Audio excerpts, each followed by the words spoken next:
Bonjour Naïs. Bonjour. Bonjour tout le monde. Alors aujourd'hui on est en tête à tête. Y a pas tes frères? Et non. Bon bah alors c'est qui nous fait la lecture? Le fantôme de l'opéra. Non, c'est moi. Et il s'appelle Naïs. C'est ça. On finit le chapitre 13 aujourd'hui. Donc c'est plus une parabole, mais il reste quelques versets. Donc on va prendre à partir du verset 53 jusqu'à la fin. Lorsque Jésus eut achevé ses paraboles, il partit de là. S'étant rendu dans sa patrie, il enseignait dans la synagogue, de sorte que ceux qui l'entendirent étaient étonnés et disaient « D'où lui viennent cette sagesse et ces miracles? N'est-ce pas le fils du charpentier? N'est-ce pas Marie qui est sa mère? Jacques, Joseph, Simon et Jude ne sont-ils pas ses frères? Et ses sœurs ne sont-elles pas toutes parmi nous? D'où lui viennent donc toutes ces choses ?» Et ils étaient pour eux une occasion de chute. Mais Jésus leur dit « Un prophète n'est méprisé que dans sa patrie et dans sa maison. » Et il ne fit pas beaucoup de miracles dans ce lieu à cause de leur incrédulité. Merci Naïs.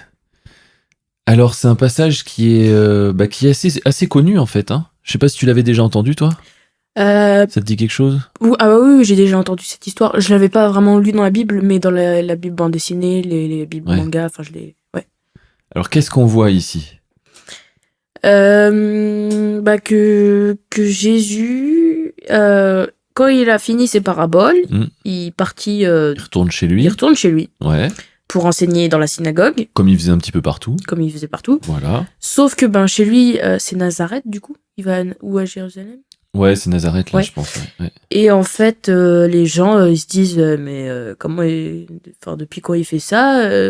En fait, la différence avec d'habitude, c'est que... Là, ils le connaissent, Jésus. Ils l'ont vu grandir, c'est ça? D'habitude, il va dans les synagogues de la ville où il est. Ouais. Et puis, il enseigne. Donc, il prend souvent, d'ailleurs, un rouleau de l'écriture. Et puis, il va enseigner là-dessus. Et puis, il va présenter qui est son père. Il va expliquer le royaume des cieux avec des paraboles, etc. Et puis surtout, il va faire aussi beaucoup de guérisons, de miracles. Ouais. Parce que les gens, en fait, ils sont frappés par sa doctrine et ils voient que il parle avec autorité, il arrive à chasser les démons et tout, et il guérit les malades. Et donc, tout le monde court vers lui. Il y en a même qui enlèvent, là, qui font des trous dans le toit pour passer les paralytiques, etc. Enfin, donc voilà. Là, la différence, c'est que lui, il fait pareil que d'habitude, sauf que là, les gens, qu'est-ce qui se passe? Ils le connaissent. Pourquoi? Parce qu'il a grandi là, il a vécu ici. C'est ça. Donc tu vois, on connaît son père, c'est le fils du charpentier, c'est Joseph, puis sa mère, c'est Marie, puis tous ses frères, là, on a joué avec eux quand on était petits, et toutes les sœurs sont là aussi, etc. Donc ça parle de quoi? Ça parle de... on le connaît selon la chair, en fait, selon le terrestre. Et du coup, ça fait passer à côté du discernement spirituel. Parce que c'est étonnant, parce que ils voient quand même, tu vois, ils sont étonnés et ils disaient d'où lui viennent cette sagesse et ces miracles. Donc, ces gens-là, ils voient la sagesse, ils voient les miracles, ou ils entendent parler en tout cas, mais ça ne suffit pas. Pourquoi? Parce que ce qui domine chez eux, c'est non, mais c'est bon, on le connaît, quoi. Ouais.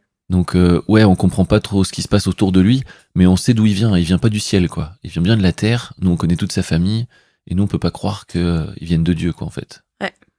C'est la familiarité. Souvent, en fait, on va pas, avec les gens avec lesquels on est proche, on va peut-être pas forcément les estimer spirituellement à la hauteur à laquelle ils sont, en fonction de qui c'est, évidemment, mais parce que, en fait, vu qu'il y a cette familiarité, vu qu'on les connaît, on va avoir un rapport différent, en fait. Mais ça montre, c'est une bonne leçon, je trouve, parce que ça montre qu'on doit pas regarder selon la chair, mais on doit regarder selon l'esprit. Parce que si on regarde selon la chair, on passe à côté des choses de l'esprit. Oui. Et c'est Paul, je crois, qui dit moi, je connais plus personne selon la chair. Maintenant, je connais les gens selon l'esprit, en fait. Et il cherche justement à discerner et pas à prendre en compte que ce que ses yeux voient ou son intelligence humaine, quoi, discerne. Donc c'est quand même intéressant. Mais du coup, Jésus, il dit, le verset 57, là, il dit que c'était pour eux une occasion de chute. Et c'est à ce moment-là que Jésus dit « Un prophète n'est méprisé que dans sa patrie et dans sa maison. » Oui, parce qu'en fait, c'est justement ça. Quand il y a un prophète qui va quelque part, il a sa renommée aussi. Donc les gens, ils se disent, oh, il y a un prophète un tel qui vient, on va y aller. Ou alors, peut-être plus nous dans notre contexte, oh, il y a tel pasteur d'une telle grande église qui fait tellement de miracles, oh, on va y aller. Oh, il y a tel évangéliste, oh, on va y aller. Mm. Parce qu'on connaît selon la réputation. Et là, on les estime spirituellement à cause des fruits qu'on a entendus. Oh, il se passe des choses quand lui prêche, il y a des malades qui sont guéris, etc. Et donc, on va y aller. Mm. Donc, on le voit, on voit les gens qu'on ne connaît pas, pourtant, grâce à leur réputation, on les voit comme étant prophètes, pasteurs, évangélistes, etc. Sauf que eux, à Nazareth, ils voyaient pas Jésus comme un prophète, ils voyaient Jésus comme le petit garçon qui a grandi avec eux. Le fils du charpentier. Le fils du charpentier. Mm. Donc, basique, quoi. Ouais. Et ce qui est intéressant de voir, c'est que partout où Jésus allait, il y avait énormément de délivrance, de guérison, de miracles. Sauf ici. Alors pourquoi ? Parce que Jésus, il a fait moins de miracles à Nazareth, tout simplement parce que les gens, pensant le connaître, Ouais. du coup, en fait, ils pensaient le connaître spirituellement, enfin... Ouais, non, il le connaissait. Ouais, ils pensaient selon- vraiment le connaître, Ouais. alors que, non, ils avaient vu que ce qu'il avait été, en fait. Ouais. Et du coup, ils pensaient pas que Jésus pouvait les guérir. Mm. Ils le pensaient pas, en fait.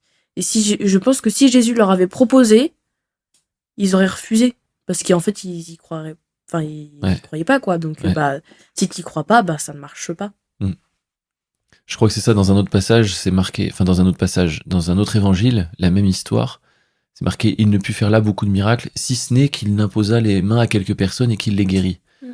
Donc ça montre bien que ce verset, c'est pas pour dire, là Jésus en fait, il a voulu les guérir puis il a pas réussi parce qu'il y avait trop d'incrédulité en face. Non, évidemment c'est pas ça. Mm. Parce que l'incrédulité des gens n'est pas une barrière suffisamment grande pour contrer Jésus. Ça, non, c'est sûr Ouais. que non. Ouais.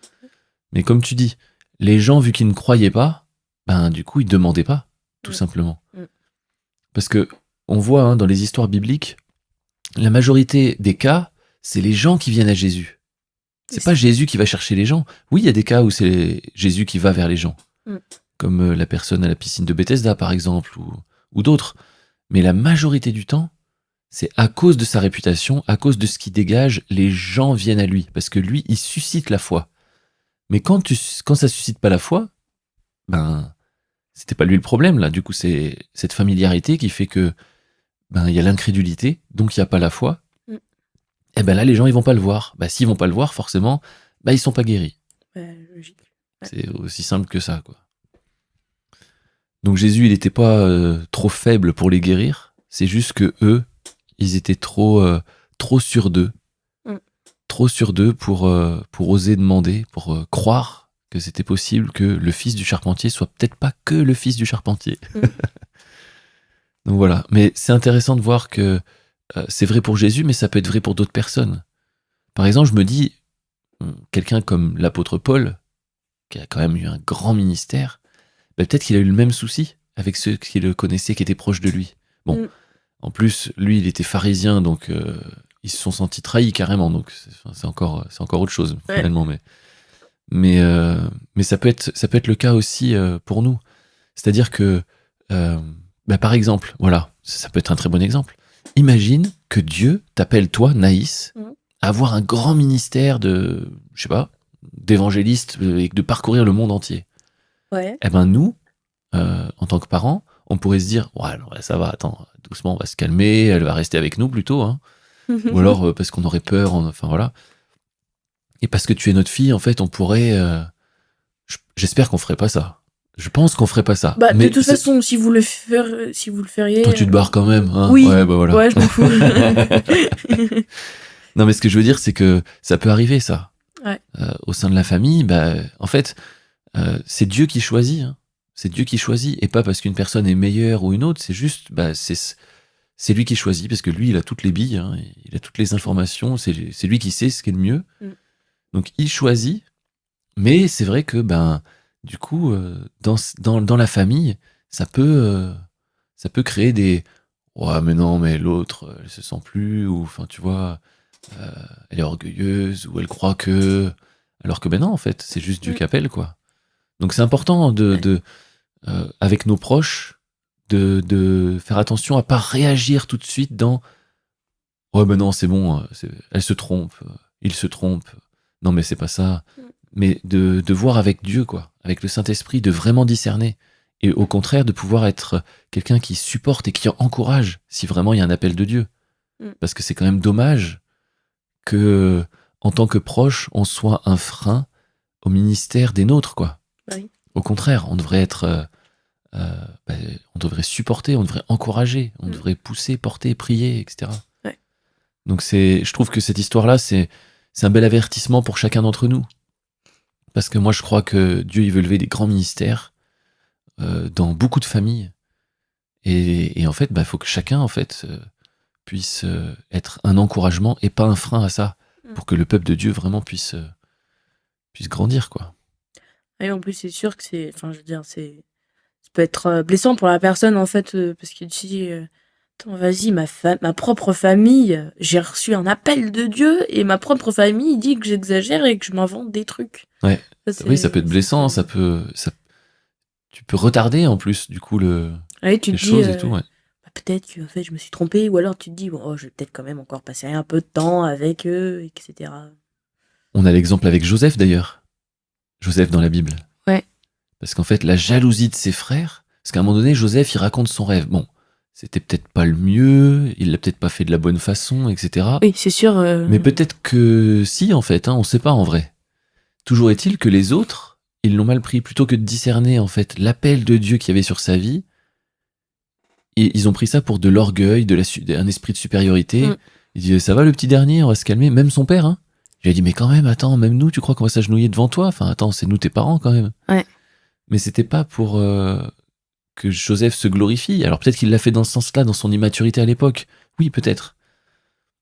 Toujours est-il que c'était quand même la volonté de Dieu, c'était la destinée de Joseph. Ouais. Et c'est ce qui s'est réalisé pour finir. Ah oui. C'est ce qui s'est réalisé. Et donc, bon, ça a mis du temps. Mais Joseph a eu ce problème-là. La jalousie de ses frères, prenait plus de place que leur discernement dans la volonté de Dieu pour la famille, en fait, pour toute la famille. Parce qu'à la fin, c'est de là qu'est né le peuple d'Israël, hein, toutes ces tribus-là, quoi. Ouais. Tous ces frères-là. Donc eux, ils étaient intégrés. C'est grâce à Joseph, mais c'était pour tous. Donc eux, ils avaient leur part de gloire, on pourrait dire. Pas la leur, celle de Dieu, que Dieu leur donne et partage avec eux. Mais ça, ils l'ont pas vu. Ouais. C'était au travers de Joseph, c'était la bénédiction pour toute la famille. Mais ça, ils l'ont pas vu à cause de la jalousie. Typiquement, c'est un peu la même chose, quoi. La familiarité. Donc voilà, donc faisons attention. Et à ne pas juger les personnes. Ouais, et à s'encourager les uns les autres. Et si vraiment on voit qu'il y a un appel de Dieu sur l'un de nos proches, qu'on l'encourage, quoi. Ouais. Voilà. On a fini le chapitre 13 aujourd'hui, du coup. Eh oui, ça fait bizarre, hein, parce qu'on a l'impression d'avoir commencé le chapitre 13 il y a une longtemps. semaine, c'est tout. C'est passé très vite. On verra ce que nous réserve le chapitre 14. Ah oui, j'ai hâte. On verra ça la semaine prochaine. À la semaine prochaine. Au revoir.